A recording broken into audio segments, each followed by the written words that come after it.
Olá, seja bem-vindo ao E2. O magazine da Escola Superior de Comunicação Social está de volta à tua companhia. E com muitas novidades preparadas especialmente para ti.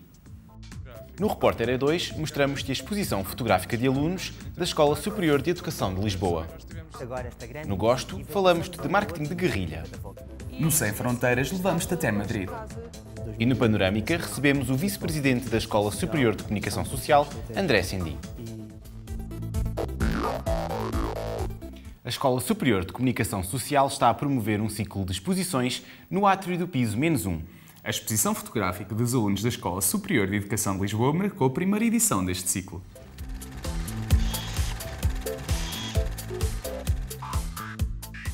A vida está nos pormenores e das coisas nascem coisas. Estes são os nomes das duas exposições que o Repórter E2 tem para te mostrar hoje. Falámos com os seus autores para sabermos mais sobre os seus trabalhos.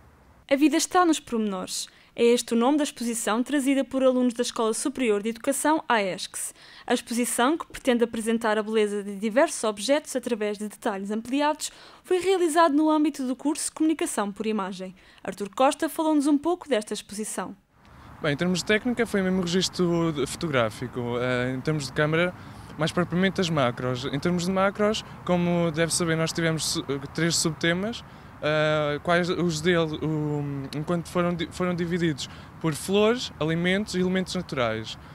Enquanto os 2 primeiros foram mais focados em termos de objetos, na parte dos elementos naturais nós quisemos obter uma abrangência muito maior, ou seja, através dos elementos, por exemplo, da textura da madeira, das rochas, enfim, de outros vários elementos. De que forma é que acham que a imagem pode ser uma forma poderosa de se comunicar, até mais do que a palavra?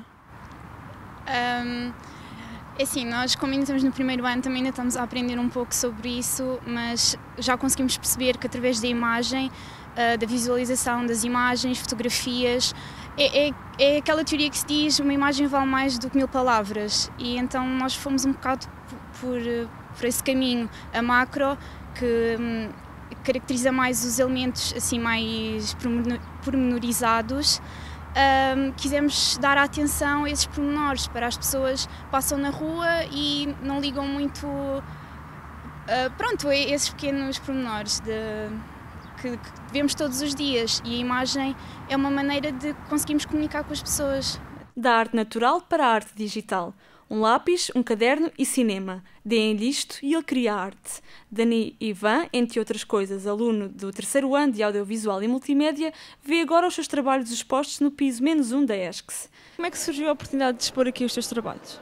Em primeiro lugar, os meus trabalhos são partilhados pelas redes sociais, tais como Facebook, Tumblr, entre outros, e surgiu a oportunidade em conversas, vamos expor, acho que o teu trabalho tem qualidade e é maduro o suficiente para poder expor, portanto vamos avançar, e foi assim que a coisa surgiu. Portanto fica o Gabinete de Comunicação a proposta da exposição. E quando é que começaste a interessar-te por esta área e porquê? Realmente aos 15 anos, com o Photoshop 5.0, e experimentava fotografias de amigos, amigas. Na altura pedia as fotos e brincava e depois enviava, muitas vezes imprimiam ou não, e tudo começou por aí. Essa, digamos, foi a base para reconhecer o próprio Photoshop, as suas funções, começar a experimentar os seus efeitos, as suas possibilidades, e surgiu assim. Estas foram as 2 primeiras exposições que a ESCS preparou para ti. Nos próximos dias não vais querer perder os desenhos da Mariana Dias, aluna do 2º ano de Audiovisual e Multimédia, e as fotografias do mês do número F.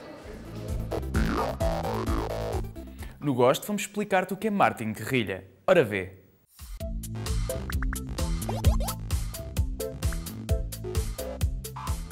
Gostei muito do anúncio da Superboc, que era do Momento Super. Sem dúvida, o anúncio do Cristiano Ronaldo, do Clinic for Men. Gostei particularmente da publicidade da Levi's. Caspa, publicidade. Foi um anúncio que eu vi na internet e era um anúncio da Pepsi. Os anúncios da Ótimos. Achei muito interessante para apelar muito ao sentido do humor. Caspa, publicidade. Achei original, achei que era uma ideia diferente. Achei que a ideia estava muito gira, a música, fica no ouvido. Como chão, qualquer coisa assim. Olá, bem-vindo ao Gosto. Hoje deixamos de lado por um pouco o mundo da tecnologia e fazemos uma incursão pelo mundo da publicidade para te mostrar ações publicitárias de guerrilha que mais sucesso tiveram nos últimos anos. Comecemos por te explicar o que é o marketing de guerrilha.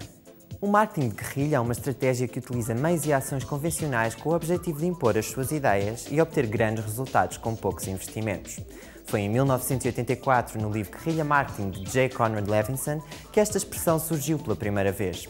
Segundo o próprio, este tipo de publicidade é uma estratégia capaz de atingir grandes lucros quando os recursos financeiros são limitados ou inexistentes.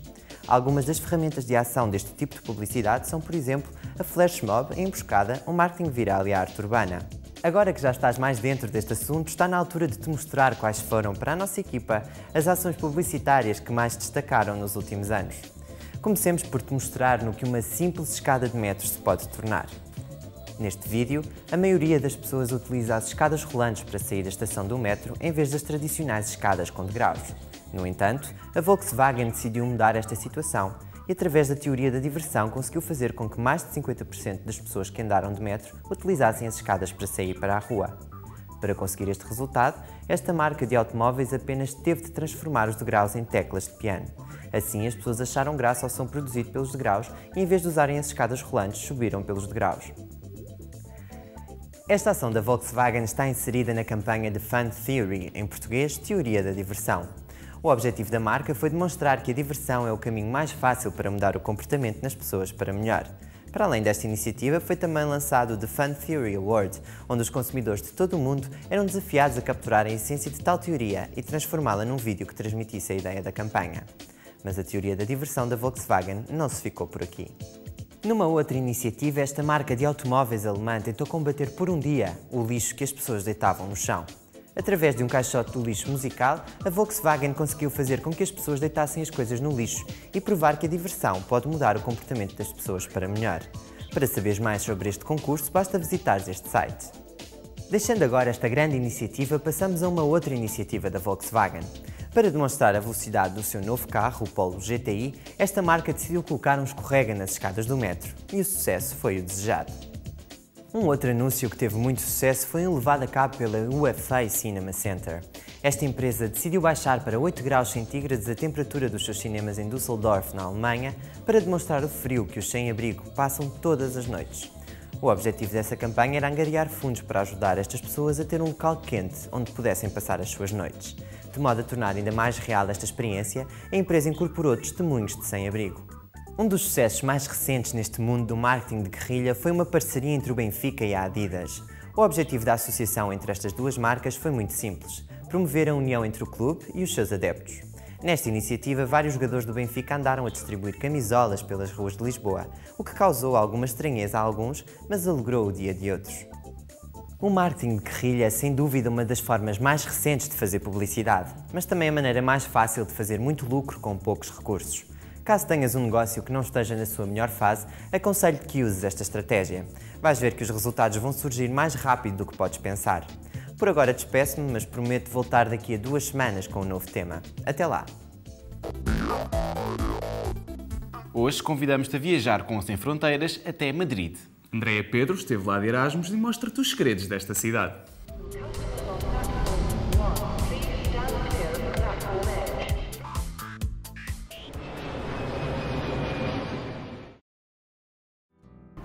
Olá, o meu nome é Andréa Pedro, eu sou aluna do 3º ano de jornalismo e fiz Erasmus em Madrid. A minha experiência em Madrid começou 2 semanas antes do início das aulas. Eu fui para lá sozinha, sem conhecer ninguém. Tinha uma casa mais ou menos apalavrada, mas também não sabia o que é que ia sair de lá. Cheguei lá, tive sorte, que o meu senhorio era uma pessoa espetacular e ajudou-me nos primeiros 2 dias, só que não tinha net, não tinha televisão, não tinha nada, não conhecia ninguém, então ia passear sozinha, comecei a conhecer pessoas, comecei a sair e esqueci-me que estava longe de casa, até porque eu cá em Portugal já vivo fora de casa, eu sou de Faro e estudo em Lisboa, por isso também não foi muito complicada essa transação. As principais diferenças entre Portugal e Espanha, apesar de serem países muito próximos, nós não ligamos tanto a essas diferenças, mas elas existem verdadeiramente. Primeiro é na língua. O espanhol e o português são línguas parecidas, mas que depois a falar não têm muito a ver, até na pronunciação. Quando nós falamos com o espanhol e ele não percebe logo o que nós dizemos, também não há um grande esforço para nos compreender. Então eu tinha que falar tudo em espanhol, inglês também não me ajudava muito. E isso ajudou-me, porque hoje acho que já me consigo desenrascar minimamente a falar espanhol. O que eu gostava mais acerca de Madrid é que é uma cidade muito cosmopolita, está sempre em movimento, sejam 2 da tarde ou 2 da manhã, há sempre pessoas na rua, tanto que eu nunca me senti insegura. Eu ia sair com os meus amigos e depois, às horas que fossem, quando eu queria voltar para casa, havia sempre um autocarro que me levava para qualquer ponto de Madrid e eu nunca me sentia insegura porque tinha sempre pessoas na rua. Outra grande diferença que eu encontrei foi a comida. Nos primeiros tempos é muito engraçado ir às tapas e começar a experimentar novos sabores, mas depois é tudo muito à base de fritos e pão, e tomate também, que é uma cultura engraçada, mas depois no fim já sentia falta de um bom café também e de um bom pastel de nata. As diferenças no ensino que eu mais notei da Complutense, que foi a universidade onde eu estudei em Madrid, e da ESCS foi a relação de proximidade com os professores. Na ESCS nós temos mais afinidade com os professores, as turmas são mais pequenas e também mais prático, ou seja, se eu tiver uma dúvida, consigo mais depressa perguntar ao professor. E na Complutense havia uma relação mais distanciada, até porque as turmas eram enormes. E senti falta dessa proximidade na ESCS.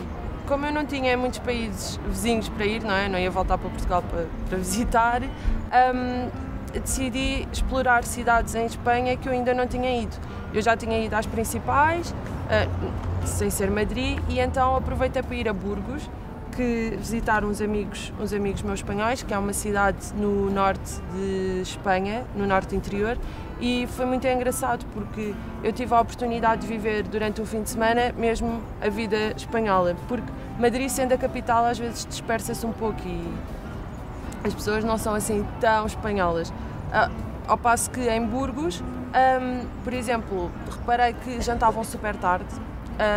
Eu jantei às 11h30 da noite, quando lá fui, e antes do jantar, por volta das 9h, íamos aos pinchos, que são pequenas tapas, ou seja, vamos de bar em bar e vamos comendo qualquer coisa, picante, como eles dizem. E também bebendo cerveja com limão. Depois também aproveitei para ir a cidades à volta de Madrid, fui a Toledo, que é a cidade das 3 culturas, e foi muito engraçado porque uma cidade pequena congrega a cultura muçulmana, judaica e a cristã também. Para mim, Erasmus é imperdível.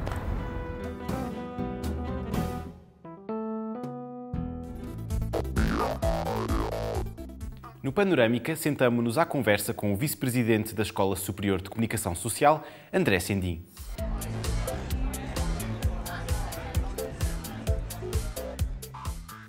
Bem-vindos ao Panorâmica. André Sendim é vice-presidente da Escola Superior de Comunicação Social e produtor executivo do programa E2. É licenciado em Economia pela Universidade Nova de Lisboa, mestre em Gestão de Projetos pela Universidade Aberta e doutorado em Comunicação Social pela Universidade Complutense de Madrid. Já publicou diversos estudos ligados à comunicação e à televisão e também participou em diversas conferências com temas ligados à comunicação. Muito bem-vindo à Panorâmica. Olá, Mariana. Gostaria de começar por falar sobre a sua ligação à economia, mas que depois rapidamente se traduziu num interesse pela comunicação social. Considera que essas duas áreas têm bastante em comum? Mais do que o interesse pela comunicação social, o interesse pela comunicação como área. Eu acho que estes percursos, nomeadamente aquele que eu tentei fazer de economia, gestão e depois de comunicação, permitem cruzar vários olhares, várias metodologias. E o cruzamento das várias áreas é muito enriquecedor. Aplicar metodologias que se aprendeu na área da economia, ou o tipo de decisão que se toma na gestão à área da comunicação, é muito enriquecedor. Como vice-presidente tem muitas responsabilidades. Qual é para si, neste momento, o maior desafio, o maior constrangimento que a ESCS tem? Até agora não se fez sentir. Nós, quando aderimos a este projeto, e eu aceitei o desafio de estar desde 2010 na direção Escola Superior de Comunicação Social, traçámos um plano estratégico. E, entre outras coisas, aquilo que nos preocupava eram áreas como a comunicação, como a modernização tecnológica, como os recursos humanos e a qualificação dos docentes e, digamos, nestes primeiros 3 anos, neste balanço, 3/4 conseguimos implementar a quase totalidade do nosso plano. Daqui para a frente, e a pergunta acho que é mais nesse aspecto, daqui para a frente há muitas incertezas. Há muitas incertezas e há vários tipos de planos. Nós temos que gerir com um plano A e um plano B. Temos que gerir com alternativas. O que é difícil, mas é um grande desafio à criatividade. Ou seja, estas regras públicas não nos permitem ser competitivos enquanto instituição. E, portanto, tiram-nos a competitividade. Com o falso argumento que sai mais barato. Não sai mais barato, é mais caro, custa mais às instituições, não somos competitivos, não conseguimos fazer aquisições, compras, ter professores, os melhores professores, porque as regras públicas não nos permitem. Em relação à globalização que está a terminar e a fechar fronteiras, tanto a nível europeu como mundial, e é nesse âmbito que a escola tem vindo a receber cada vez mais alunos Erasmus. Como vê esta oportunidade de uma internacionalização da escola?